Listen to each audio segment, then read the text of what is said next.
Diputado Farías. Sí. La cuestión de las emergencias no es nueva en nuestro país. Y perdón que me voy a extender un poquito en este tema, pero creo que tiene validez considerar qué significa hoy una emergencia, sobre todo porque lamentablemente en la historia institucional de nuestro país, cada vez que se habla de emergencias, se nos viene a la memoria situaciones donde, bajo la excusa de una emergencia, se han producido distintas lesiones institucionales, fundamentalmente al sistema republicano, particularmente a la división de poderes. Por lo tanto, la consideración de cualquier normativa que implique declarar un estado de emergencia, que por sí mismo puede indicar o ser un indicativo de una situación que está existiendo, de una situación que se está viviendo, pero que en realidad la declaración de emergencia solamente tiene un sentido en su consideración cuando se analizan las consecuencias legales que de esa declaración de emergencia se intenta derivar. Y eso es en particular lo que nos parece fundamental ver, analizar y fundamentalmente desde la bancada mayoritaria expresar nuestra negativa a este proyecto de declaración de emergencias por el contenido de su articulado.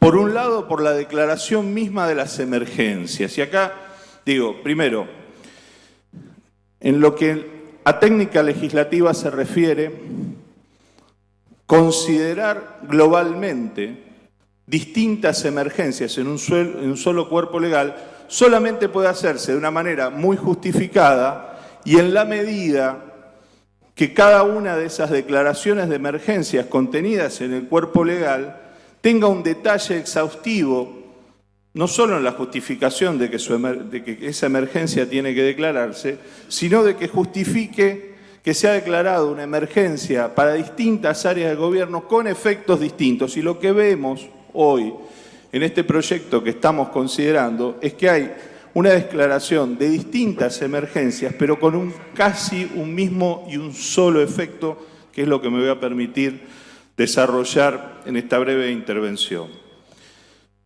No vemos en el mensaje del Ejecutivo, que fue luego tratado en el Senado y que, debemos decir, tuvo modificaciones, pero que en su espíritu se mantiene absolutamente intacto, decía, no vemos justificaciones a las declaraciones de emergencias que allí se plantean.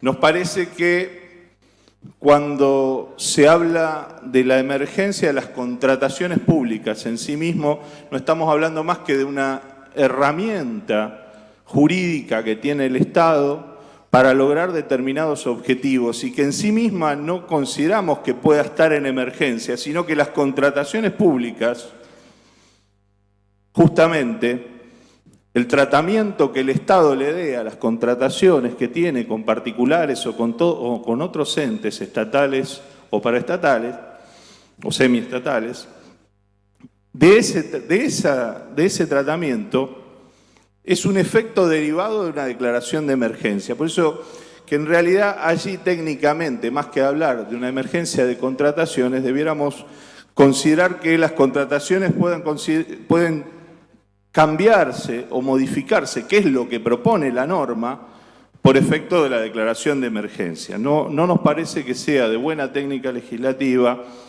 hablar de emergencia en las contrataciones. Respecto del resto de las emergencias, digo, y volviendo a lo que planteaba al principio, por la experiencia que hay en nuestro país, hay una jurisprudencia consolidada de la Corte Suprema de Justicia, una consideración que tiene que ver con varios fallos que son de alguna manera leading case y que han construido una doctrina de la emergencia y que siempre hablan de situaciones imprevisibles, situaciones que generan la necesidad absoluta de modificar el normal suceso de las cosas que se tienen bajo la órbita del Estado. Nosotros no vemos que en la provincia de Santa Fe se estén dándose esos extremos que nos permitan hoy dar una consideración a una ley de emergencia. Sinceramente, creemos que las circunstancias a las que se apela en la justificación del mensaje tienen más que ver con una situación de crisis que estamos viviendo, una situación de crisis que sí a nivel nacional, por los indicadores que se están viviendo, ha generado una declaración de emergencia y que en todo caso engloba claramente y favorece claramente también la posibilidad de tomar remedios extraordinarios en la provincia de Santa Fe. Quiero detenerme en el marco macroeconómico, el contexto macroeconómico de los últimos años, para comparar la situación actual. Porque de la justificación de la emergencia se apela, esto no solo en el texto del mensaje, sino en la intervención que hemos tenido con 3 ministros del Ejecutivo la semana pasada, aquí en esta Cámara, reunión a la que arribamos en realidad por un pedido que se hizo desde aquí para la consideración de la adhesión al consenso fiscal. Y que entre esa solicitud de esa reunión y la reunión específica que se produjo con los ministros, aparecieron estos proyectos, el proyecto de ley tributaria, que luego vamos a tratar, y este proyecto de las distintas emergencias, cuando a los ministros presentes, el ministro de Gobierno, el ministro de Hacienda y el ministro de Gestión Pública, les preguntamos sobre distintas cuestiones que tienen que ver con lo que está en los proyectos de ley, no solo de la ley tributaria, no solo del Consejo Fiscal, sino particularmente lo que tiene que ver con la emergencia. El argumento y la justificación final siempre tuvo que ver con la situación económica y financiera de la provincia. Por eso, allí quiero detenerme brevemente. La provincia ha sentido una merma en la recaudación producto de la coyuntura económica que estamos viviendo. Esta situación no es nueva. El país viene atravesando una crisis muy importante. Un solo dato que es realmente muy preocupante es que llevamos ya 19 meses de caída incesante del nivel de la actividad económica e industrial en el país. Y la provincia no es una excepción en este sentido, con lo cual es cierto que la provincia viene padeciendo retracción en sus ingresos públicos, pero debemos decir que la relación entre el déficit y el gasto total del Estado, que es una forma de medir la situación financiera y económica de la provincia, que por ejemplo, a nivel nacional, esa relación, el déficit a octubre de 2018 respecto del gasto total presupuestado era del 16,51%. Y hoy, en la provincia, para el mismo periodo, el déficit estimado a octubre del 2018 respecto del presupuesto de gastos era solo del 2,97%. Estamos hablando de una situación muy diferente entre, como digo, la relación del déficit y el gasto, lo que es a nivel nacional, que claramente ha justificado una declaración de emergencia, a una relación totalmente distinta en la provincia. Pero agrego un dato más. En el año 2015, esa relación del déficit con el gasto hacia el fin del periodo era del 5,57%, es decir, el déficit respecto del gasto presupuestado en el año 2015 era casi del doble de lo que observamos en el año 2018. Y la verdad que no pedimos en ese momento ninguna declaración de emergencia, no nos hizo falta. Resolvimos los problemas económicos financieros que teníamos y de cumplimiento de obligaciones del Estado con las herramientas que teníamos. sin recurrir a ninguna herramienta excepcional, ni mucho menos pidiendo una declaración de emergencia, como recién decía. Pero me parece que es importante contextualizar esto, porque cuando hablamos de crisis económica y hablamos de las dificultades económicas y financieras que tiene la provincia y que no negamos, debemos ponerla en este contexto. Es muy distinto a lo que está sucediendo a nivel nacional y en comparación a años muy cercanos, como fue el 2015, es una situación mucho más manejable desde las finanzas públicas.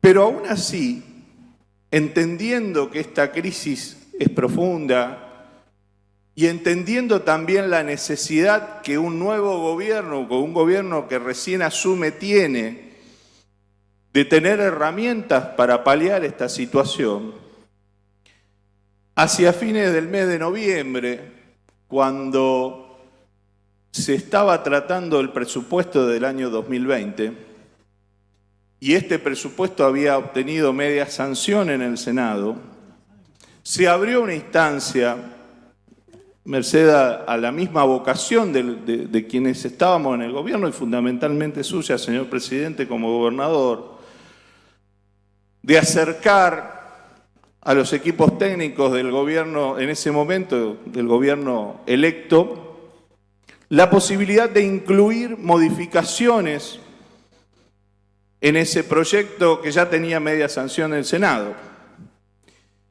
Y allí se nos pidieron básicamente 4 modificaciones, que finalmente fueron incorporadas al presupuesto 2020.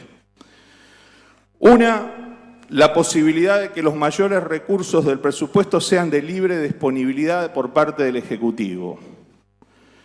Esto significa que todo mayor recurso, es decir, todo recurso que no está presupuestado, en vez de tener que venir a esta legislatura, como normalmente sucede, para darle un destino, o tener que utilizar el destino de atender deudas de ejercicios anteriores, que es lo que la ley indica, se lo faculta al Ejecutivo a darle el destino que quiera. Quiero aclarar que nosotros, desde el Frente Progresista, en los 12 años de gobierno que tuvimos, nunca tuvimos esa facultad, que en determinados momentos significa poder disponer de muchos recursos para destinarlo a distintas cuestiones más allá de lo presupuestado. Ese tema fue incluido en el presupuesto en el artículo 33. El artículo 47 del presupuesto eleva la autorización para emitir deuda de largo plazo, fijándola en 12.366.115.000 pesos, para, entre otras cosas, atender casos de evidente necesidad en servicios esenciales. En realidad, en ese momento, cuando con el exministro Saglione nos reunimos con Rubén Micli, que obviamente todavía no era ministro, él nos planteó subir ese monto a 8.500 millones. Y nosotros ya planteamos la preocupación de que si íbamos a elevar la posibilidad de endeudamiento de mediano y largo plazo del Estado en la previsión presupuestaria, queríamos preservar un monto para los municipios y comunas. Esto finalmente se plasmó y por eso el monto se elevó a 12.366 millones. Quiere decir que el pedido que en ese momento nos hicieron de quienes ahora están en el Poder Ejecutivo quedó intacto. Los 8.500 millones que nos pidieron quedó intacto en el presupuesto y lo que le pedimos para poder favorecer a municipios y comunas se agregó y por eso el monto llegó a 12.366.115.000 pesos con exactitud. El artículo 52. El artículo 52 del presupuesto fue otro pedido específico que se nos hizo de otorgarle al Poder Ejecutivo la potestad de poder pasar el gasto de las partidas de bienes de capital a gastos corrientes sin necesidad de tener que venir a la legislatura. Aclaro nuevamente, señor presidente, como usted bien lo sabrá, en los 12 años que gobernó el Frente Progresista de la provincia, nunca tuvimos esta facultad y cada vez que quisimos hacer una modificación de estos rubros presupuestarios de bienes de capital a gastos corrientes, vinimos a la legislatura a plantearlo. La autorización en ese momento se nos planteaba ilimitadamente. Nosotros lo primero que planteamos fue que queríamos preservar las partidas previstas de bienes de capital para transferencias a los municipios y comunas. Y entonces finalmente se sancionó de esa manera. Quiere decir que este 40% se aplica una vez que se sacan las partidas de transferencias a municipios y comunas. Y el 40% fue un límite que además propuso la bancada mayoritaria del Senado, que obviamente es del mismo partido que el Poder Ejecutivo. De esa manera, junto con el artículo 54, que fue otro pedido, la posibilidad de consolidar deudas que el Estado tiene con particulares. Esto significa que el Estado le dice al particular cómo y cuándo le va a pagar. Esto tampoco lo tuvimos como potestad, y es una gran potestad cuando uno tiene que planificar la inversión de la ejecución presupuestaria. Eso está hoy en el artículo 54 del presupuesto que ha aprobado esta legislatura. Gracias a esta inclusión de estos puntos que específicamente pidieron los equipos técnicos del entonces gobernador electo, hoy en funciones, el presupuesto se aprobó por unanimidad en esta Cámara, volvió al Senado y el Senado lo votó también por unanimidad. Ese es el presupuesto que... ¿Perdón? ¿Sí? ¿Una interrupción?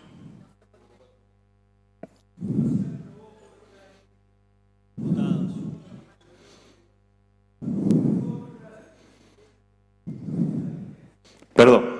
Tiene razón el diputado Giustiniani. Gracias, diputado. Lo que quería decir yo, que el presupuesto que fue planteado inicialmente desde el gobierno de ese entonces contó también con el consenso de la bancada hoy oficialista en la aprobación, y luego cuando fue al Senado fue allí sí aprobada por unanimidad. Le agradezco al diputado Giustiniani la interrupción para hacerme esa aclaración. Todas estas cuestiones, todos estos instrumentos que finalmente quedaron en el presupuesto, dan cuenta de que allí hay herramientas de gestión excepcionales y extraordinarias que tienen que ver con los tiempos que estamos viviendo. Y esto le permite hoy al gobierno de la provincia pasar sin mayores dificultades cuestiones que se planteaban como dudosas hace pocos meses o hace pocas semanas, donde nos decían que no sabían si iban a pagar los aguinaldos se pagaron en tiempo y forma. Y si quieren saber, alguien dijo por ahí que lo habían desdoblado al aguinaldo, solamente se pagaron en 3 días consecutivos. Lo mismo que se hizo, por ejemplo, en diciembre del 2015, que se pagó de la misma manera el aguinaldo, que no es otra cosa que programar los pagos en 3 días distintos pero consecutivos. Eso no es un desdoblamiento del aguinaldo. Pregúntenle a cualquier trabajador al cual se le desdobla un aguinaldo y se le paga un pedacito un mes y otro pedacito otro mes, si no preferiría que se lo paguen todo junto un día, solamente que distinto al otro trabajador que cobró el día anterior o el día posterior. Eso no es un desdoblamiento de aguinaldo. Si el aguinaldo se pagó en tiempo y en forma. Y hoy está anunciado oficialmente el cronograma de pagos de los sueldos del mes de diciembre, que se van a pagar en los próximos días. Para el 14 del mes de enero van a estar pagados todos los sueldos públicos de esta provincia. Quieren saber también con la aplicación de la cláusula gatillo, que implica que respecto del sueldo del mes de noviembre se le ha agregado un porcentaje de aumento que responde a la inflación del mes de octubre. Y según leí en algún periódico local, lo propio se va a hacer con los sueldos del mes de enero, con la inflación del mes de noviembre, y lo propio se va a hacer con los sueldos del mes de febrero, con la inflación del mes de diciembre. Quiere decir que la provincia sigue cumpliendo perfectamente con el pago de sueldos, con la aplicación de la cláusula gatillo que se acordó en las paritarias, con los gremios, y sigue siendo la única provincia del país que paga los sueldos de esta manera, actualizados por inflación, merced a la cláusula de actualización automática o cláusula gatillo. Pero quiero decir algo más respecto de esto, porque también se nos decía cómo se iba a pagar los salarios. Bueno, Se nos acusaba de utilizar crédito directo, prácticamente de descubierto en cuentas bancarias, con una tasa elevada para poder pagar salarios. Se pagaron los aguinaldos sin tener que recurrir a ningún crédito específico del agente financiero y desconozco, de hecho se va a ejecutar ahora, pero no vemos ningún inconveniente en la forma que está planificado el cronograma de pagos de los sueldos del mes de diciembre para hacer frente a esas obligaciones. No se tuvieron que emitir letras del Tesoro, para lo cual hay una autorización de hasta 3.000 millones, que también es una herramienta que cuentan y que nosotros la hemos tenido que utilizar. De hecho, cuando se pagaron los sueldos del mes de diciembre de 2015, usted lo recordará, señor presidente, además de tener que emitir letras del Tesoro, también tuvimos que pedir un adelanto de coparticipación al Gobierno Nacional. Ninguna de esas cosas fueron necesarias para pagar los sueldos del mes de diciembre de 2019, que se van a ejecutar, como decía, antes del 14 de este mes. También quiero decir, respecto a la situación económica, que cuando tuvimos esta oportunidad de hablar con los ministros aquí en la presidencia, le preguntamos específicamente al ministro Walter Agosto sobre el déficit de la provincia, porque se habla de esta suma tan abultada de entre 22.000 y 23.000 millones, y nosotros preguntábamos a cuándo se hacía ese corte de tesorería para hablar de ese déficit, y nos aclararon que fue al 30 de noviembre, y entonces preguntamos si en eso estaba entre las obligaciones, porque en la construcción de ese número de déficit se estaban incluyendo obligaciones vencidas, teóricamente, que deben pagarse, y estaban incluyendo allí todo el pago de sueldos y aguinaldo del mes que se produce en el mes de diciembre. Si nosotros descontamos el sueldo y aguinaldo, el déficit de la provincia, ¿saben cuánto da? Alrededor de 5.000 millones de pesos, que es lo que nosotros veníamos sosteniendo y es lo que veníamos diciendo, y es un número que casualmente coincide con solo una de las deudas que presupuestariamente el Gobierno Nacional tiene con la provincia de Santa Fe desde marzo del 2018, que es la deuda por el déficit de la caja de jubilaciones, que nosotros estimamos en 5.800 millones, y que también le preguntamos al ministro Agosto por qué el actual director de la Caja de Jubilaciones ya daba por sentado la cifra que el gobierno de Mauricio Macri quiso fijarle a la provincia de Santa Fe en 3.200 millones, desconociendo lo que nosotros estábamos planteando, en perjuicio de la economía de la provincia. Bueno, por suerte el ministro dijo que se iba a defender el mayor recurso para la provincia por el déficit de la Caja de Jubilaciones. Por supuesto, mucho más cerca de los 5.800 millones, nosotros planteamos que de los 3.200 millones que la administración anterior quería fijar para el déficit de la Caja de Jubilaciones de la provincia de Santa Fe.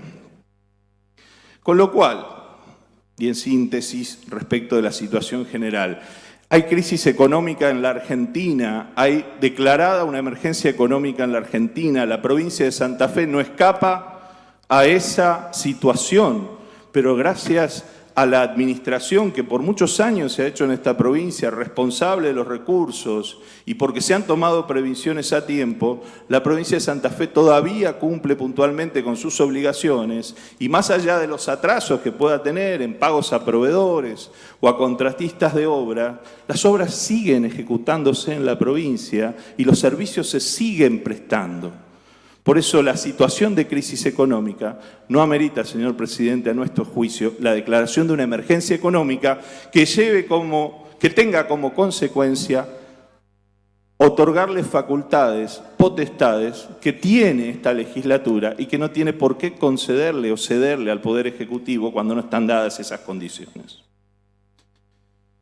Sé que me extendí bastante en el tema de la emergencia económica, pero quiero hacer algunas consideraciones sobre la emergencia alimentaria. La emergencia alimentaria, cuando fue declarada a nivel nacional, rápidamente en esta provincia hubo un decreto de su autoría, señor presidente, que adhirió a esa emergencia alimentaria, que casualmente proponía cuestiones que están previstas hoy en este proyecto de ley que tiene media sanción del Senado y que por eso nosotros decimos que no es necesaria una ley para que los ministros, lo voy a leer puntualmente, artículo 4 de la emergencia social, alimentaria y sanitaria. Los ministros de Salud y Desarrollo Social tendrán a su cargo la coordinación de las acciones para atender la emergencia social, alimentaria y sanitaria, pudiendo requerir la colaboración de todas las jurisdicciones de la administración pública centralizada y descentralizada, las que deberán dar trámite prioritario y preferente a todas las actuaciones en las que se indique que son para atenderla, en especial las tramitaciones inherentes al uso de las autorizaciones para gastar. Esto lo puede hacer el Poder Ejecutivo por un simple decreto y de hecho está contenido en gran parte en el decreto 2875 del año 2019 que adhiere a la emergencia alimentaria nacional. No hace falta un artículo legal para que los ministros se pongan de acuerdo y bajen instrucciones específicas para priorizar el gasto social y alimentario. Solamente es una decisión política que se puede tomar en una reunión de gabinete y plasmarse en un decreto. Lo mismo con el monitoreo constante de precios y disponibilidad de medicamentos e insumos del sector salud. Es una tarea inherente, ineludible de cualquier ministro o ministra de salud que tenga a cargo esa cartera en la provincia, poder monitorear los precios y la disponibilidad de medicamentos. Digo, porque eso es lo que establece el artículo 5. Y eso también es meramente declarativo, porque puede hacerse por decreto o por una resolución ministerial incluso. Con respecto a las facultades que se intenta dar en la emergencia,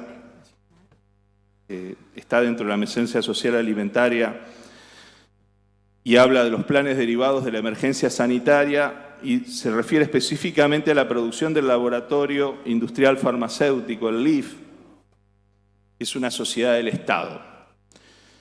La verdad que si quieren introducir modificaciones a algo que es un orgullo de la provincia de Santa Fe, el laboratorio público de medicamentos, que tenemos el orgullo de proveer, y probablemente ahora vuelva a suceder, medicamentos a todos los efectores públicos del país a un muy bajo costo, que es un laboratorio que no solo baja los costos por el tipo de gestión y administración que tiene, sino que también, como no está a merced al negocio de los grandes laboratorios privados, sino que su producción está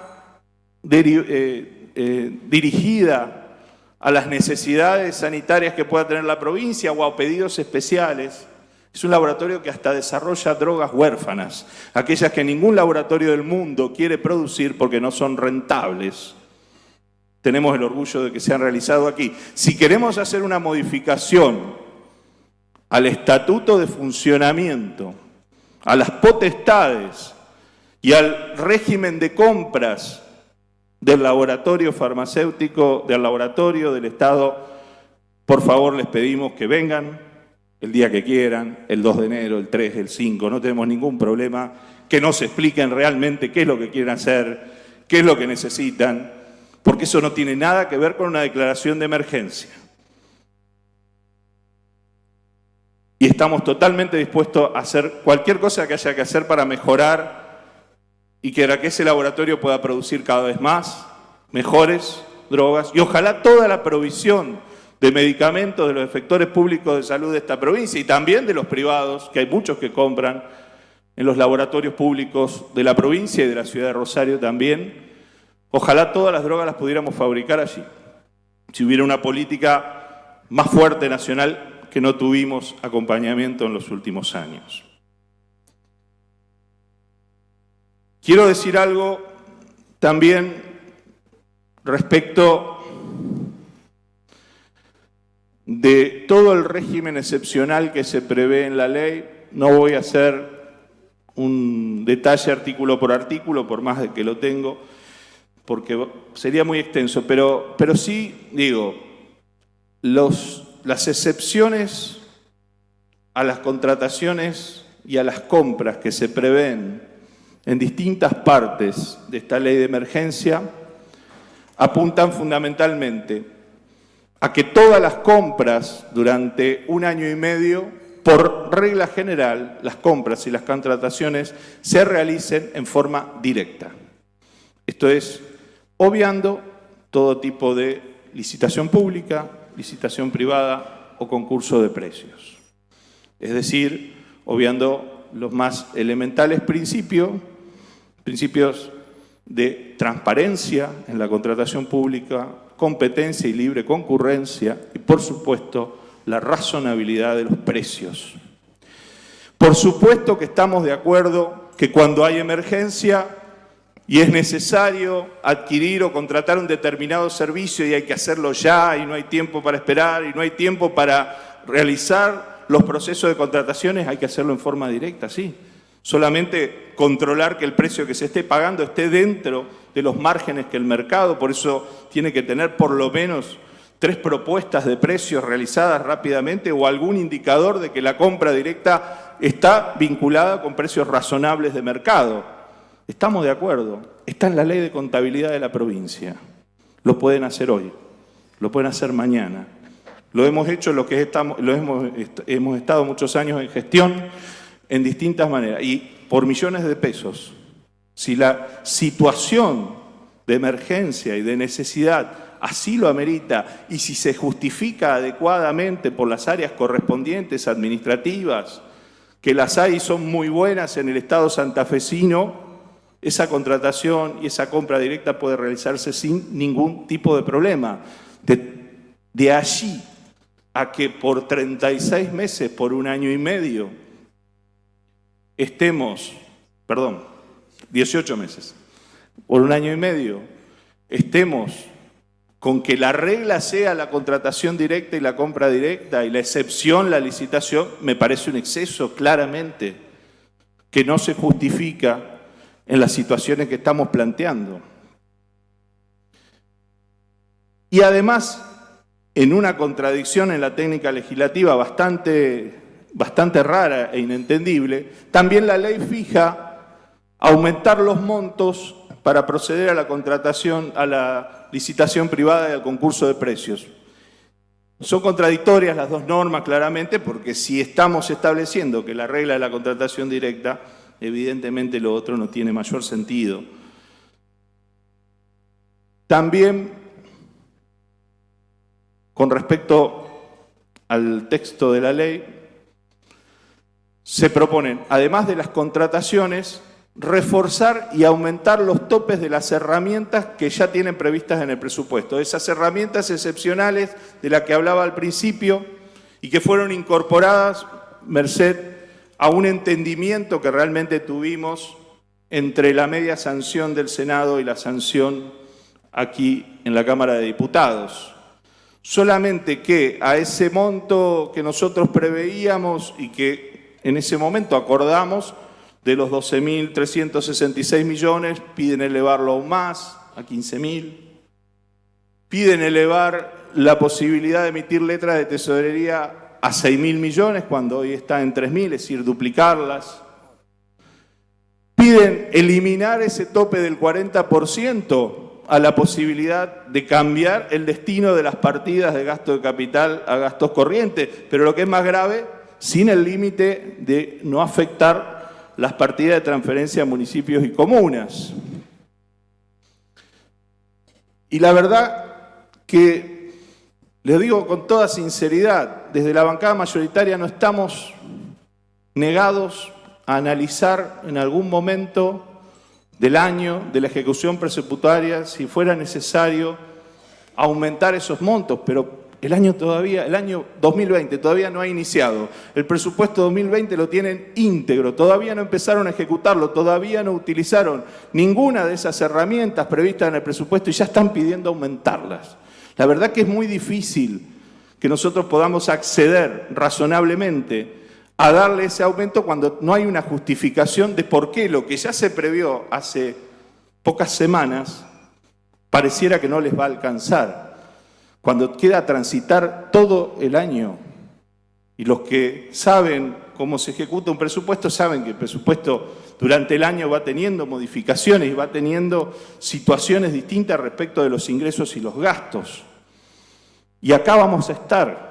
Esta legislatura va a estar siempre, y esta bancada mayoritaria va a estar siempre predispuesta a entender razones y a actuar en consecuencia. No se justifica para nada que incluyamos hoy, a esta altura y sin que se haya iniciado el periodo 2020 y la ejecución del presupuesto 2020, elevar esas autorizaciones extraordinarias que, como decía, y lo voy a repetir una vez más, en 12 años de gobierno del Frente Progresista nunca recurrimos a ella. Por esto, señor presidente, y por algunas otras cuestiones que seguramente compañeros y compañeras de bancada van a plantear, nosotros vamos a manifestar nuestra oposición a aprobar este proyecto. No estamos de acuerdo con el espíritu, con la letra, con el contenido y con las consecuencias de esta múltiple o mega emergencia que se nos ha propuesto. Sí estamos de acuerdo y nos ponemos a total disposición en colaborar en todo lo que necesite el Poder Ejecutivo para poder gestionar lo mejor posible los destinos de esta provincia.